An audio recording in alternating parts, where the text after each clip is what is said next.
మనుషులను పొగడొద్దు, మనుషులను గనపరచొద్దు, మనుషులను కీర్తించొద్దు, మనుషుల కొరకు గొప్పగా చెప్పొద్దు.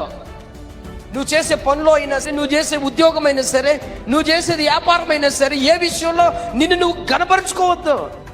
నా తెలివి వల్ల, నా జ్ఞానం వల్ల, నా ఆలోచనల వల్ల ఇదంతా జరిగింది అని ఎప్పుడు ప్రౌడ్గా ఫీల్ అవ్వద్దు. సమస్తము మన దేవునికే మహిమ కలగాలి.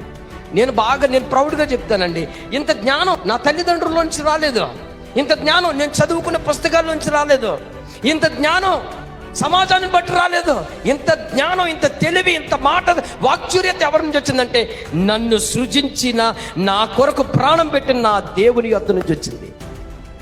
హల్లెలూయా. ఎక్కడి నుంచి వచ్చిందంటే నా దేవుడు ఇచ్చాడు ధారాళంగా. నేను ఆశ్చర్యపోతాను, ఇప్పటికేనే ఆశ్చర్యపోతున్నారు. అసలు ఎలా ఇచ్చాడు ఈ తెలివి, జ్ఞానం, ఇంత గ్రహింపు ఎందుకు ఇచ్చాడు నాకు అనుకుంటాను. ఒక్కసారి ఏదైనా క్యాచ్ చేసే అలవాటు, ఒకసారి చదువుకునే అలవాటు, ఇదంతా ఎవరికి చెల్లాలంటే నా దేవునికి మాత్రమే చెల్లాలి. నాలో ఏ గొప్పతనం లేదు, మీలో ఏ గొప్పతనం లేదు, ఎవరిలోనూ ఏ గొప్పతనం లేవు, ఎవరు గొప్పతనం లేదు. మన దేవుడే మానవాళ్ళందరికీ ఆయన జ్ఞానముతో నింపి వారి అవసరాలు, వాళ్ళ శక్తి, వాళ్ళకి బలం అన్నీ దేవుడే వాళ్ళకి ఇస్తున్నాడు. హల్లెలూయా. అర్థమైందా?